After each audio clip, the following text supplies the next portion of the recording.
ಓಂ ನಮಃ ಶಿವಾಯ. ಶ್ರೀ ಬಸವ ಟಿವಿಯ ಸಮಸ್ತ ವೀಕ್ಷಕ ಬಂಧುಗಳಿಗೆ ಶರಣು ಶರಣಾರ್ಥಿ. ವೀಕ್ಷಕರೇ, ಪ್ರತಿ ಸಂಚಿಕೆಯಲ್ಲೂ ಹೊಸ ಹೊಸ ವಚನಗಳನ್ನು ಹೊತ್ತು ತಂದು ಆ ವಚನಗಳ ಅರ್ಥವನ್ನು ಅರ್ಥೈಸುವ ನಿಟ್ಟಿನಲ್ಲಿ ಶ್ರೀ ಬಸವ ಟಿವಿ ಸಾಗ್ತಾ ಇದೆ. ಬಸವ ಟಿವಿಯ ಉದ್ದೇಶ ಏನು? ಯಾಕೆ ಈ ವಚನಗಳ ಪ್ರಸಾರ ಆಗ್ತಿದೆ? ಯಾಕೆ ಜನಸಾಮಾನ್ಯರಲ್ಲಿ ಈ ಸರಳ ಸಾಹಿತ್ಯವಾದಂಥ ವಚನ ಸಾಹಿತ್ಯದ ರಸದೂಟವನ್ನು ಬಡಿಸಬೇಕು ಅಂದರೆ, 12ನೇ ಶತಮಾನದಲ್ಲಿ ಬಸವಾದಿ ಶರಣರು ಒಂದು ಸುಸ್ಥಿರ ಸಮಾಜವನ್ನು ಕಟ್ಟಬೇಕು, ನಮ್ಮ ಸಮಾಜ ಸುಸ್ಥಿರತೆಯಲ್ಲಿ ಸಾಗಬೇಕು, ಸಮಾನತೆ ಇರಬೇಕು ಅಂತ ಕನಸು ಕಂಡರು. ಆ ಕನಸನ್ನು ನನಸು ಮಾಡೋದಕ್ಕೋಸ್ಕರನೇ ಇದುವರೆಗೂ ಕೂಡ ಬಸವಾದಿ ಶರಣರು ಕಟ್ಟಿಕೊಟ್ಟಂತಹ ದಾರಿಯಲ್ಲಿ ನಾವು ಸಾಗ್ತಾ ಬರ್ತಾ ಇದ್ದೀವಿ. ಆ ದಾರಿಯ ಮಾರ್ಗದರ್ಶಕರಾಗಿ ನಮಗೆ ಸಿಗ್ತಾ ಇರೋದು ಅವರು ರಚಿಸಿರುವಂತಹ ಸರಳ ಸಾಹಿತ್ಯ ರೂಪದಲ್ಲಿರುವಂತಹ ವಚನಗಳು. ಆ ವಚನಗಳನ್ನು ಓದಿದಾಗ, ಕೇಳಿದಾಗ, ಅರ್ಥೈಸಿಕೊಂಡಾಗ ಮೌಲ್ಯಯುತವಾದ ಜೀವನವನ್ನು ಕಟ್ಕೊಳ್ಳಿಕ್ಕೆ ನಮಗೆ ಸಾಧ್ಯ ಆಗುತ್ತೆ. ಏನು ಮೌಲ್ಯ ಅಂದರೆ ಹಾಗಾದರೆ? ಯಾಕೆ ನಾವು ಮೌಲ್ಯಭರಿತ ಜೀವನವನ್ನೇ ಸಾಗಿಸಬೇಕು? ಹೌದು, ಮನುಷ್ಯರು ಕೂಡ ಪ್ರಾಣಿಗಳಲ್ಲಿ ಒಂದು. ಅದರಲ್ಲೂ ಕೂಡ ಅತಿ ಬುದ್ಧಿವಂತ ಪ್ರಾಣಿ, ಆಲೋಚನಾ ಶಕ್ತಿ ಇರುವಂಥ ಪ್ರಾಣಿ, ಮಾತನಾಡುವ ಸಾಮರ್ಥ್ಯವನ್ನು ಹೊಂದಿರುವಂಥ ಪ್ರಾಣಿ ಅಂತ ಹೇಳಿ ಗುರುತಿಸ್ಕೊಂಡಿದ್ದಾನೆ. ಅವನ ಆಲೋಚನಾ ಶಕ್ತಿಗಾಗಿಯೇ ಅವನನ್ನು ಬುದ್ಧಿವಂತ ಪ್ರಾಣಿ ಅಂತ ಕರೆದಿರೋದು. ಬೇರೆಲ್ಲ ಪ್ರಾಣಿಗಳಿಗೂ ಹೋಲಿಕೆ ಮಾಡಿಕೊಂಡ್ರೆ, ಬೇರೆಲ್ಲ ಜೀವಿಗಳಿಗೂ ಹೋಲಿಕೆ ಮಾಡಿಕೊಂಡ್ರೆ, ಮನುಷ್ಯ ತನ್ನದೇ ಆದ ಬುದ್ಧಿವಂತಿಕೆಯಿಂದ ಸಾಗ್ತಾ ಸಾಗ್ತಾ ತಾನು ವಾಸ ಮಾಡೋ ಅಂಥ ಸಮಾಜವನ್ನು ಯಾವ ನಿಟ್ಟಿನತ್ತ ಸಾಗಿಸ್ತಾ ಇದ್ದಾನೆ ಅನ್ನೋದು ಮುಖ್ಯ ಆಗುತ್ತೆ.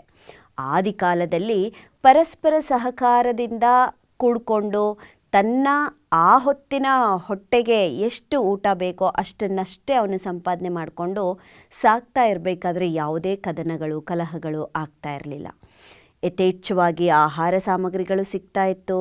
ಬೇರು, ಗೆಣಸು, ಈ ಗೆಡ್ಡೆಗಳು, ಕಾಡಲ್ಲಿ ಸಿಗುವಂಥ ಹಣ್ಣು ಹಂಪಲು, ಇದನ್ನೆಲ್ಲ ತಿಂದ್ಕೊಂಡು ಅವನು ಜೀವನವನ್ನು ಸಾಗಿಸ್ತಿದ್ದ. ಅವನು ಯಾವಾಗ ನಾಗರಿಕತೆಯತ್ತ ಸಾಗ್ತಾ ಹೋದ್ನೋ, ತನ್ನನ್ನು ತಾನು ಒಂದು ಸೀಮಿತ ಪ್ರದೇಶದಲ್ಲಿ ನೆಲೆ ನಿಲ್ಲುವಂತೆ ಮಾಡಿಕೊಂಡ. ತನಗೆ ಜೊತೆಗಾರರಾಗಿ ಕೆಲವು ಪ್ರಾಣಿಗಳು ಬೇಕಾಗತ್ತೆ, ನನ್ನ ಸಹಾಯಕ್ಕೆ ಅವುಗಳನ್ನು ಬಳಸ್ಕೋಬೇಕಾಗತ್ತೆ ಅಂತ ಹೇಳಿ ಅವನೇನು ಮಾಡ್ದ, ಕೆಲವು ಪ್ರಾಣಿಗಳನ್ನು ಪಳಗಿಸ್ಕೊಳ್ಳೋಕ್ಕೆ ಶುರು ಮಾಡ್ದ. ಹಾಗೆ ಆ ಪ್ರಾಣಿಗಳನ್ನು ಪಳಗಿಸ್ಕೊಳ್ತಾ ಭೂಮಿಗಳನ್ನು ಫಲವತ್ತತೆಯನ್ನಾಗಿ ಮಾಡಿಕೊಂಡ. ತಾನಿದ್ದಂಥ ಪ್ರದೇಶದ ಭೂಭಾಗ ಏನಿದೆ ಆ ಭೂಭಾಗಗಳನ್ನು ಫಲವತ್ತತೆಯನ್ನಾಗಿ ಮಾಡಿಕೊಂಡ. ತಾನೇ ಬೆಳೆ ಬೆಳೆಯೋದನ್ನು ಕಂಡುಕೊಂಡ. ಹಸಿಯಾಗಿ ತಿನ್ನೋದನ್ನು ಬೆಂಕಿ ಕಂಡಿಡ್ಕೊಂಡು ಬೇಯಿಸಿ ತಿನ್ನೋದನ್ನು ಕಲ್ತ್ಕೊಂಡ. ಹೀಗೆ ಸಾಗ್ತಾ ಸಾಗ್ತಾ ಸಾಗ್ತಾ ಈಗ ಮೀನಿನಂತೆ ಈಜಬಲ್ಲ, ಹಕ್ಕಿಯಂತೆ ಹಾರಬಲ್ಲ, ಅಷ್ಟು ಒಂದು ಪ್ರಾವೀಣ್ಯತೆಯನ್ನು ಅವನು ಪಡ್ಕೊಂಡಿದ್ದಾನೆ, ಪಾಂಡಿತ್ಯವನ್ನು ಪಡ್ಕೊಂಡಿದ್ದಾನೆ. ಈ ಪಾಂಡಿತ್ಯ ಹೇಗಾಗ್ತಾ ಇದೆ ಅಂತ ಅಂದರೆ, ಮೌಲ್ಯಗಳನ್ನು ಕುಸಿಯುವತ್ತ ತನ್ನ ಮನುಷ್ಯನ ಜೀವನವನ್ನು ಸಾಗಿಸ್ತಾ ಇದೆ. ಯಾವುದೇ ಆಗಲಿ, ವಿದ್ಯಾ ದದಾತಿ ವಿನಯಂ ಅಂತ ಹೇಳ್ತಾರೆ. ನಮ್ಮಲ್ಲಿ ಎಷ್ಟು ವಿದ್ಯೆ ಇರುತ್ತೋ ಆ ವಿದ್ಯೆಗೆ ಒಂದು ಫಲ ಸಿಗಬೇಕು ಅಂದರೆ ನಮ್ಮಲ್ಲಿ ವಿನಯಶೀಲತೆ ಇರಬೇಕು. ತಾನೇ ಕಲಿತಿರುವಂಥವನು ಅಂತ ಯಾವಾಗ ಅಹಮ್ಮಿಕೆ ಬರುತ್ತೋ ಆಗ ಆ ವಿದ್ಯೆ ನಶಿಸಿ ಹೋಗುತ್ತೆ, ಯಾವುದೇ ಪ್ರಯೋಜನಕ್ಕೆ ಬರೋದಿಲ್ಲ. ಆ ವಿನಯವಂತಿಕೆಯನ್ನು ಯಾವಾಗ ಕಳ್ಕೊಳ್ಳೋಕ್ಕೆ ಶುರು ಮಾಡಿದ್ನೋ, ತಾನೇನೆಲ್ಲ ಸಂಪಾದನೆ ಮಾಡಿದ್ರು, ಜ್ಞಾನ ಗಳಿಸಿದ್ರೂ ಅದಕ್ಕೆ ಯಾವುದೇ ಉಪಯೋಗವಿಲ್ಲದಂತೆ ಆಗ್ತಾ ಇದೆ. ಒಂದು ರೀತಿಯಲ್ಲಿ ಉಪಯೋಗವನ್ನು ಕಂಡುಕೊಂಡ್ರೂ ಕೂಡ ಆ ಉಪಯೋಗ ಮನುಷ್ಯನನ್ನು ತನ್ನ ವಿನಾಶ ಗುಂಡಿಗೆ ಅವನನ್ನೇ ತಳ್ತಾ ಇದೆ. ಅವನ ವಿನಾಶದ ಹಾದಿಯತ್ತ ಕೈ ಹಿಡಿದು ಅವನನ್ನೇ ಕರ್ಕೊಂಡು ಹೋಗ್ತಾ ಇದೆ, ಅವನೇ ಕಂಡುಕೊಂಡಂತಹ ಮಾರ್ಗಗಳು. ಹಾಗಾಗಿ ಇತ್ತೀಚಿನ ಶಿಕ್ಷಣದಲ್ಲಿ ನಮಗೆ ಯಾವ ರೀತಿಯ ಮೌಲ್ಯಗಳು ಬೇಕು ಅನ್ನೋದಕ್ಕೆ ಸಾಕಷ್ಟು ವಚನಗಳನ್ನು ಕಟ್ಟಿಕೊಟ್ಟಿದ್ದಾರೆ. ಈ ಮನುಷ್ಯ ತಾನು ಬೆಳೆಯುವ ಧಾವಂತದಲ್ಲಿ ನನ್ನನ್ನು ಅಂಕೆಯಲ್ಲಿಟ್ಟುಕೊಂಡಿರುವಂಥ ಆ ಅಗೋಚರ ಶಕ್ತಿಯೊಂದಿದೆ, ಆ ದೇವನೊಬ್ಬನಿದ್ದಾನೆ ಅನ್ನೋದನ್ನೇ ಮರೆತು ಬಿಟ್ಟಿದ್ದಾನೆ. ಯಾವಾಗ ನಾವೆಲ್ಲ ದೇವರು ನಿರಾಕಾರ, ಅಗೋಚರ ಶಕ್ತಿ, ಅಯೋನಿಜ, ಅವನಿಗೆ ಹುಟ್ಟು ಸಾವುಗಳಿಲ್ಲ, ತಂದೆ ತಾಯಿಗಳಿಲ್ಲ, ಈ ರೀತಿಯೆಲ್ಲ ಹೇಳ್ತಾ ಹೋದ್ವೋ ಅವನು ಆ ದೇವ ಅನ್ನೋವಂಥ ಕಲ್ಪನೆಯನ್ನು ತನ್ನಲ್ಲಿ ಏನೆಲ್ಲ ಕಲ್ಪೋತೀತಗಳು ಬರುತ್ತೆ ಆ ಕಲ್ಪನೆಗೆ ಅವನು ಅದನ್ನು ಮೀಸಲಾಗಿಸ್ಬಿಟ್ಟಿದ್ದಾನೆ. ಒಂದು ಕತೆ ನೆನಪಾಗುತ್ತೆ ದೇವ ಅಂತ ಅಂದರೆ. ಏನಪ್ಪ ಅಂದರೆ, ಮನುಷ್ಯ ತಾನೇನೆಲ್ಲ ಪಾಪ ಕೆಲಸಗಳನ್ನು ಮಾಡಲಿ, ಏನಾದರೂ ಮಾಡಲಿ, ಪುಣ್ಯನೇ ಮಾಡಲಿ ಪಾಪನೇ ಮಾಡಲಿ, ದೇವ ತಾನು ಅಂದ್ಕೊಂಡಿರುವಂಥ ದೇವತೆ ಹತ್ರ ಹೋಗಿ ಬೇಡ್ಕೋತಾ ಇರ್ತಾನೆ. ನಾನೇನೆಲ್ಲ ಪಾಪ ಮಾಡಿಬಿಟ್ಟಿದ್ದೀನಿ, ಅದು ಕಡಿಮೆ ಆಗಲಿ, ಅಥವಾ ನಾನು ಇಂತಿಂಥ ಪುಣ್ಯ ಕೆಲಸಗಳನ್ನು ಮಾಡಿದ್ದೀನಿ ಅಂತ ಹೀಗೆ ತಾನು ಸೃಷ್ಟಿ ಮಾಡಿಕೊಂಡಂಥ ದೇವತೆಗಳ ಹತ್ರ ಅವನು ಹೇಳ್ಕೊತಾ ಇರ್ತಾನೆ. ಹೇಳ್ಕೊಳ್ತಾ ಯಾವಾಗ ಪಾಪ ಸಂಖ್ಯೆಗಳು ಹೆಚ್ಚಾಗ್ತಾ ಹೋಯ್ತೋ ಆಗ ತಾನೇ ಸೃಷ್ಟಿಸಿದ ಆ ದೇವತೆಯ ಕಲ್ಪನೆ ಏನಿದೆ, ಆ ದೇವತೆಯ ಕಲ್ಪನೆಗೆ ಒಂದು ಜೀವನ ಕಲ್ಪನೆಯನ್ನು ಕೊಟ್ಬಿಡ್ತಾನೆ ಮನುಷ್ಯ.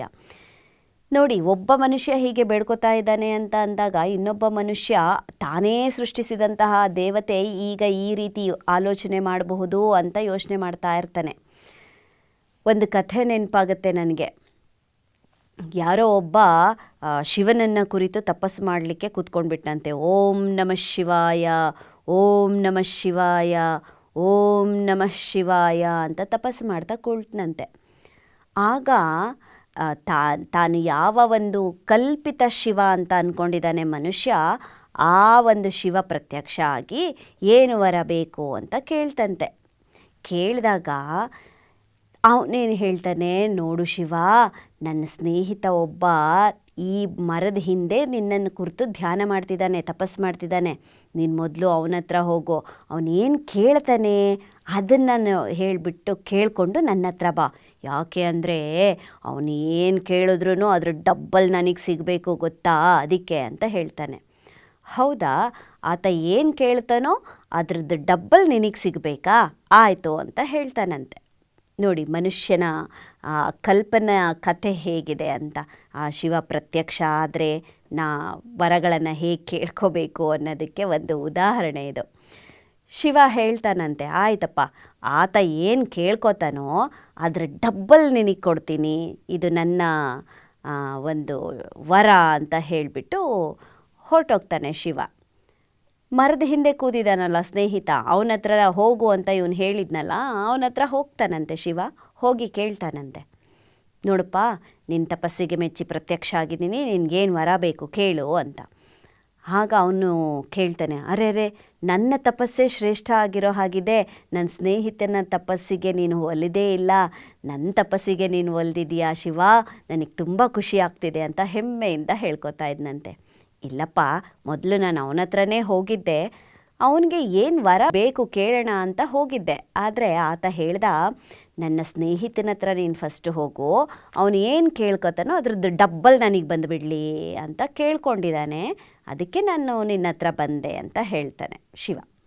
ಆಗ ಆ ಸ್ನೇಹಿತ ಹೇಳ್ತಾನಂತೆ, ಅಬ್ಬಾ, ಎಂಥ ಸ್ವಾರ್ಥಿ ಅವನು, ಇಬ್ಬರು ತಪಸ್ಸು ಮಾಡೋಕ್ಕೆ ಅಂತ ಕೂತಿದ್ದೀವಿ, ನಮಗೆ ಏನೇನು ಬೇಕು ಅಂತ ಕೇಳೋಣ ಅಂತ ಕೂತಿದ್ದೀವಿ, ಇವನು ಈ ರೀತಿ ನನಗೆ ವಂಚನೆ ಮಾಡಲಿಕ್ಕೆ ಯೋಜನೆ ಮಾಡ್ಕೊಂಡಿದ್ದಾನಲ್ಲ, ಮಾಡ್ತೀನಿ ಅವನಿಗೆ ಅಂತ ಹೇಳಿ ಆ ಶಿವನ ಹತ್ರ ಕೇಳ್ಕೊತಾನಂತೆ. ಏನಂತ, ಅಷ್ಟೆಲ್ಲ ಕಷ್ಟ ಕಾರ್ಪಣ್ಯಗಳನ್ನು ಅನುಭವಿಸಿ ತ್ಯಾಗವನ್ನು ಮಾಡಿಕೊಂಡು ತಪಸ್ಸು ಮಾಡಿ ಆ ಭಗವಂತನನ್ನು ಮೆಚ್ಚಿಸಿ ಆ ಭಗವಂತ ಏನು ವರ ಬೇಕು ಅಂತ ಕೇಳು ಅಂದಾಗ ಆ ವ್ಯಕ್ತಿ, ನನ್ನ ಒಂದು ಕಣ್ಣು, ಒಂದು ಕಾಲು, ಒಂದು ಕೈ ಹೋಗ್ಬಿಡ್ಲಿ ಶಿವ ಅಂತ ಕೇಳ್ಕೊಂಡಂತೆ. ಶಿವನಿಗೆ ಆಶ್ಚರ್ಯ, ಅಬ್ಬಬ್ಬ, ಇಷ್ಟೆಲ್ಲ ಕಷ್ಟಪಟ್ಟು ಸಾಧಿಸಿ ಸಿದ್ಧಿಸಿಕೊಂಡು ತಪಸ್ಸು ಮಾಡಿ ನನ್ನನ್ನು ಅಲ್ಲಿಂದ ಇಲ್ಲಿಗೆ ಬರೋ ಹಾಗೆ ಮಾಡಿ ವರ ಕೇಳ್ರಯ್ಯ ಅಂತಂದರೆ ಒಂದು ಕಾಲು, ಒಂದು ಕಣ್ಣು, ಒಂದು ಕೈ ಹೋಗ್ಬಿಡ್ಲಿ ಶಿವ ಅಂತ ಕೇಳ್ತಿರಲ್ರೋ ಅಂತ ಕೇಳ್ತಾರಂತೆ. ಆಗ ಆ ಸ್ನೇಹಿತ ಹೇಳ್ತಾನೆ, ನೋಡಿ ಶಿವ, ನನ್ನ ಸ್ನೇಹಿತ ನನ್ನನ್ನು ಹೇಗೆ ಮೋಸ ಮಾಡ್ತಾ ಇದ್ದಾನೆ, ವಂಚನೆ ಮಾಡ್ತಾ ಇದ್ದಾನೆ ನೋಡಿ. ನಾವಿಬ್ಬರು ನಮ್ಮ ಜೀವನಕ್ಕೆ ಏನು ಬೇಕೋ ಅದನ್ನು ಕೇಳ್ಕೊಳ್ಳೋಣ, ಶಿವನ ಹತ್ರ ತಪಸ್ಸು ಮಾಡಿ ಅಂತ ಅಂದ್ಕೊಂಡು ಬಂದ್ವಿ. ಆದರೆ ನನ್ನ ಸ್ನೇಹಿತನ ದುರಾಸೆ ನೋಡಿ ಹೇಗಿದೆ ಅಂತ. ನಾನೇನೇ ಕೇಳ್ಕೊಂಡ್ರೂ ಅವನಿಗೆ ದುಪ್ಪಟ್ಟು, ನಾನೊಂದು ಅರಮನೆ ಕೇಳ್ಕೊಂಡ್ರೆ ಅವನಿಗೆ 2 ಅರಮನೆ ಕೊಡ್ತೀಯ ನೀನು, ನಾನು ಸಹಸ್ರಾರು ವರಹಗಳನ್ನು ಕೇಳ್ಕೊಂಡ್ರೆ ನೀನು ಅವನಿಗೆ ಅದನ್ನು ದುಪ್ಪಟ್ಟಾಗಿ ಕೊಡ್ತೀಯ, ನಾನು ನನ್ನ ಜೀವನ ವೈಭೋಗಪೂರಿತವಾಗಿರಬೇಕು ಅಂತ ಕೇಳ್ಕೊಂಡ್ರೆ ನನ್ನ ವೈಭೋಗಕ್ಕಿಂತ ಅವನ ವೈಭೋಗ ಇನ್ನೂ ಇಮ್ಮಡಿಗೊಳಿಸ್ತೀಯ ನೀನು. ಹಾಗಾಗಿ ಅವನ ದುರಾಸೆಗೆ ನಾನು ಇವತ್ತೇ ಪಾಠ ಕಲಿಸ್ಬೇಕು. ಅದಕ್ಕೆ ನೀನು ನನ್ನ ಒಂದು ಕಣ್ಣು, ಒಂದು ಕೈ, ಒಂದು ಕಾಲು ಕಿತ್ಕೊಂಡ್ರೂ ಪರವಾಗಿಲ್ಲ, ಅವನಿಗೆ ಎರಡೂ ಕಣ್ಣು, ಎರಡೂ ಕಾಲು, ಎರಡೂ ಕೈ ಹೊರಟೋಗ್ಬಿಡುತ್ತಲ್ಲ, ಅದೇ ನನಗೆ ಸಂತೋಷ ಅಂತ ಹೇಳ್ತಾನಂತೆ.